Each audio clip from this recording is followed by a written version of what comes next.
આકાશવાણી ભુજ સમાચાર કલ્પના શાહ વાંચે છે.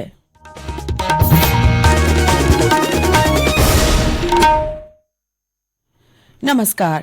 લોકસભા ચૂંટણીના ત્રીજા તબક્કામાં આજે ગુજરાત સહિત 10 રાજ્યો અને કેન્દ્ર શાસિત પ્રદેશો, દાદરા નગર હવેલી, દમણ અને દીવની 93 બેઠકો માટે મતદાન યોજાશે, જેમાં ગુજરાતની 25, કર્ણાટકની 14, મહારાષ્ટ્રની 11 અને ઉત્તર પ્રદેશની 10 બેઠકો પર મતદાન થશે. આ ઉપરાંત મધ્યપ્રદેશની 9, છત્તીસગઢની 7, બિહારની 5, આસામ અને પશ્ચિમ બંગાળની 4 બેઠકો, ગોવા અને દાદરા નગર હવેલી અને દમણ અને દીવની 2 બેઠકો પર પણ મતદાન થશે. ગુજરાતમાં લોકસભાની 25 અને વિધાનસભાની ખાલી પડેલી 5 બેઠકો માટે આજે યોજાનારા મતદાનમાં મતદારો સહિત વિવિધ પક્ષના ઉમેદવારો પોતાના મતાધિકારનો ઉપયોગ કરશે. પ્રધાનમંત્રી નરેન્દ્ર મોદી આજે અમદાવાદમાં રાણીપ ખાતે પોતાના મતાધિકારનો ઉપયોગ કરશે, જ્યારે કેન્દ્રીય ગૃહમંત્રી અમિત શાહ નારાયણપુરા ખાતે પોતાના મતાધિકારનો ઉપયોગ કરશે. પ્રદેશ અધ્યક્ષ સી.આર. પાટીલ સુરત ખાતે, મુખ્યમંત્રી ભૂપેન્દ્ર પટેલ શીલજ ખાતે, કેન્દ્રીય મંત્રી પરસોત્તમ રૂપાલા અમરેલી ખાતે, કેન્દ્રીય મંત્રી મનસુખ માંડવિયા પાલીતાણા ખાતે મતદાન પ્રક્રિયામાં ભાગ લઈ પોતાના મતાધિકારનો ઉપયોગ કરશે. કોંગ્રેસ અને આપના ઉમેદવારો નિયત કરેલા સ્થળે પોતાના મતાધિકારનો ઉપયોગ કરશે. રાજ્યના મુખ્ય ચૂંટણી અધિકારી પી ભારતીએ જણાવ્યું હતું કે ઈવીએમ અને વીવીપેટ મશીન બૂથ પર મોકલી આપવામાં આવ્યા છે. આ ઉપરાંત વોટર ઇન્ફોર્મેશન સ્લીપના વિતરણનું કામ પણ પૂરું કરી લેવામાં આવ્યું છે. રાજ્યના 50,787 મતદાન કેન્દ્રો પર મતદાન થશે.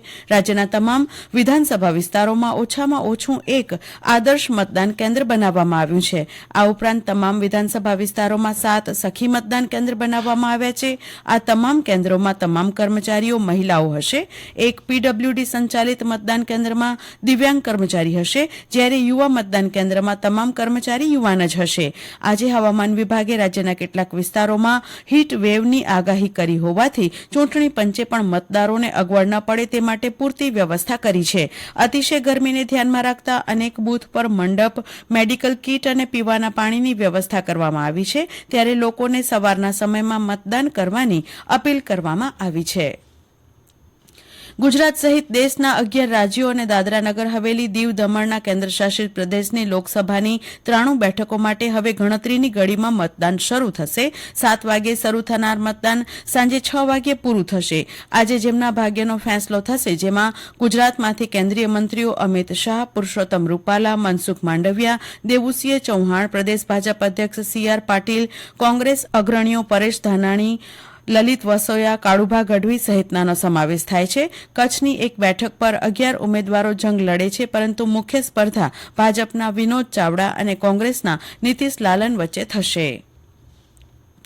કચ્છ મોરબી લોકસભા બેઠક પર શાંતિપૂર્ણ વાતાવરણમાં ચૂંટણી યોજાય તે માટે તંત્ર દ્વારા તમામ તૈયારીઓ પૂર્ણ કરી લેવામાં આવી છે. આ બેઠક માટે કુલ 19,43,136 મતદારો નોંધાયેલા છે, જે 1,337 મતદાન મથક પર મતદાન કરશે. ત્યારે કુલ 2,140 બૂથ પૈકી 49 જેટલા સખી બૂથ, 7 પીડબ્લ્યુડી અને મોડેલ બૂથ તેમજ એક યુવા બૂથ નક્કી કરવામાં આવ્યા છે. મતદારોએ મતદાન કરવા માટે ચૂંટણી કાર્ડ અને જો તે ન હોય તો અન્ય વૈકલ્પિક 12 આધારો માન્ય રહેશે, ત્યારે પોતાના મતાધિકારનો અવશ્ય ઉપયોગ કરી ચૂંટણી પર્વમાં પોતાનું યોગદાન આપીને નૈતિક ફરજ અદા કરવી જોઈએ.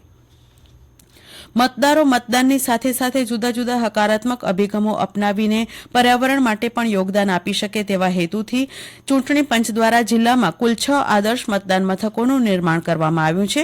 ચૂંટણી પંચ દ્વારા મુન્દ્રા તાલુકાના વાંકી બૂથને ગ્રીન બૂથ થીમ પર તૈયાર કરવામાં આવ્યું છે, જેમાં પવન ઉર્જાના ઉપયોગ માટે પવનચક્કી, સૂર્ય ઉર્જાના ઉપયોગ માટે solar panel, solar water heater વગેરે બાબતે લોક જાગૃતિ સંદેશાઓ તૈયાર કરવામાં આવેલા છે. રાપર ખાતે ચૂંટણી પંચ દ્વારા કચ્છ જિલ્લાની વિરાસતની થીમ પર આદર્શ મતદાન મથક તૈયાર કરવામાં આવ્યું છે. મતદારો મતદાનની સાથે સિંગલ યુઝ પ્લાસ્ટિકનો ઉપયોગ ટાળે તે માટે ચૂંટણી પંચ દ્વારા ભુજ ખાતે let's bit single use plastic theme પર આદર્શ મતદાન મથક તૈયાર કરવામાં આવ્યું છે. લોકો વન્ય પ્રાણીઓનું મહત્વ સમજે તથા જૈવ વિવિધતાઓના મહત્વથી વાકેફ થાય તેવા હેતુથી ચૂંટણી પંચ દ્વારા અંજાર ખાતે વાઇલ્ડ લાઇફ કન્ઝર્વેશન આદર્શ મતદાન મથક તૈયાર કરવામાં આવ્યું છે. ચૂંટણી પંચ દ્વારા નખત્રાણા ખાતે વોટર કન્ઝર્વેશન થીમ પર આદર્શ મતદાન મથકનું નિર્માણ કરવામાં આવ્યું છે. અને આ સાથે સમાચાર બુલેટિન પૂરું થયું. નમસ્કાર.